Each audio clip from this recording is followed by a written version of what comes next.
I'd been taking my birth control every single day. Same time, same routine. I lined it up with my other meds because my health already feels like a second job. Every morning I'd dump 7 pills into my palm and swallow them all at once. I never even looked at them. The sugar pills were a different color. I never touched those. So when I saw those 2 pink lines one morning, it felt like the world had flipped. I collapsed onto the bathroom floor, cold tiles against my skin. I sobbed until I gagged and then I threw up. My whole body shook. How? How could this happen? I never missed. With shaking hands, I grabbed my phone, called my boyfriend. "Can you come home? Please."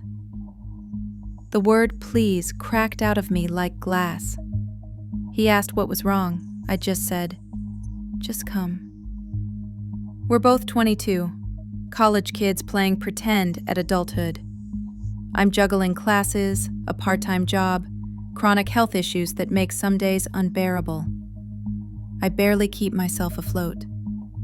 There is no plan for a baby. He used to be my friend in high school, came back into my life during college. At first it felt steady, but lately he treats me like a caretaker, not a partner.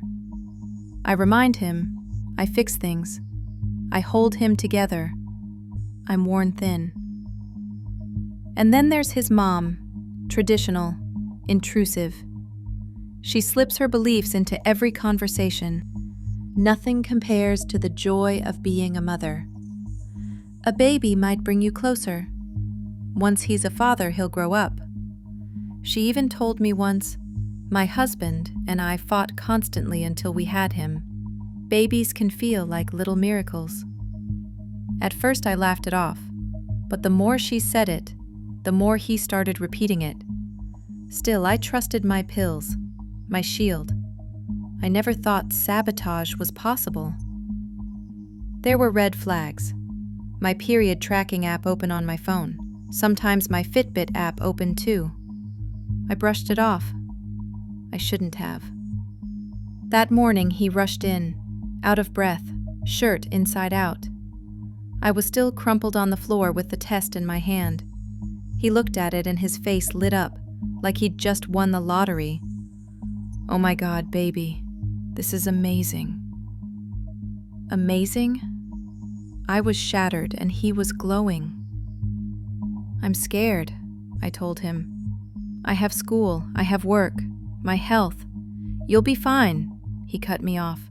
"We'll be fine," my mom said. And there it was, her voice coming out of his mouth. I pulled away. The test dropped into the trash. That's when I saw it. A flash of silver, the curve of a blister pack, my pills. I reached in. 7 missing from the active row, the placebo line untouched. I never take those. My chest caved in.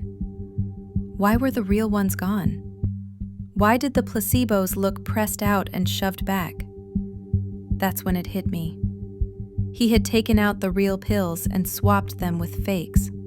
On the outside, they looked the same.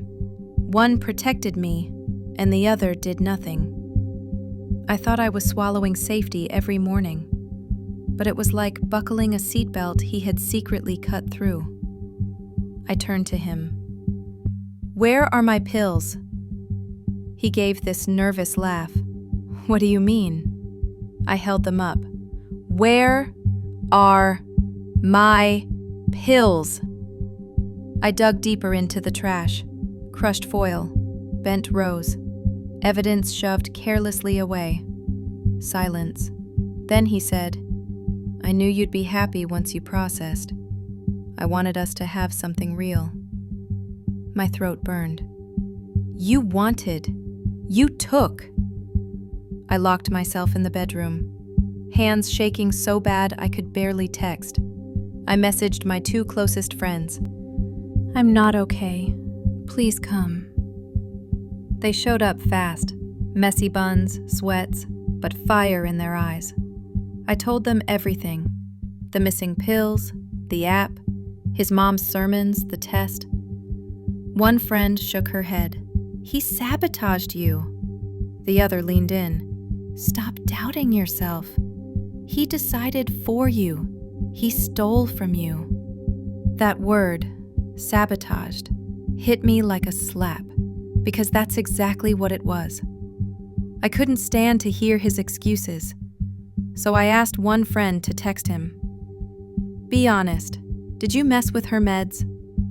2 minutes later, he folded, typing bubble, then a flood. I know I'm a terrible person. I admit it. I thought it would bring us closer. I'm sorry. Everything collapsed. I packed a bag, then froze. What do you even take when you don't know if you're coming back? I grabbed a hoodie, a charger, my ID, a little cash, a Polaroid of me and my friends. Then I drove to my parents. Home, but not safe. My parents are devout. If they knew I was pregnant, if I even whispered abortion, I didn't know if they'd pray for me or condemn me. Either way, it would crush me. So I lied, said I needed rest. My mom stroked my hair and asked if I'd been praying. I said yes, because no would start a war. That night, I lay in my old bed, glow-in-the-dark stars still on the ceiling. At 12, I stared at them, dreaming of escape. Now I was back. My phone buzzed non-stop. Calm down. Come home. We'll talk it out. I love you. For a second, I almost believed him. But love doesn't steal. Days blurred. The choices weren't choices. They were cliffs. On one side, abortion, fear, stigma, logistics. Sitting in a clinic waiting room, heart racing. On the other side, keeping it. Carrying a pregnancy in a body that already struggles. Tied to him, tied to her. Dropping school, losing what little freedom I have. Both futures felt like cages. My friends came again. One of them looked me straight in the eye. Whatever happens, it has to be your choice, no one else's. Something loosened in me. For the first time since that bathroom floor, I felt a sliver of control. I opened clinic websites, scrolled through the information, didn't book anything, but just letting the option exist made the air lighter. A few days later, he showed up at my parents' house with flowers, the kind his mom would pick. He didn't even let me speak. I just wanted to fix us. A baby will bring us together. Everything will fall into place. I stared at him. I'm not a place. I'm a person. He begged, apologized, promised. Then he asked, "So, are you going to keep it?" "I don't know," I said. "But whatever I do, it's mine. You don't get a vote." Since then, I've been breathing, one list at a time. Deadlines, costs, numbers. Talking to a nurse who didn't push or judge. She just gave me facts. I picture both futures. If I keep it, I see myself exhausted, body breaking, classes slipping away. Him saying I'm overreacting, his mom calling it destiny.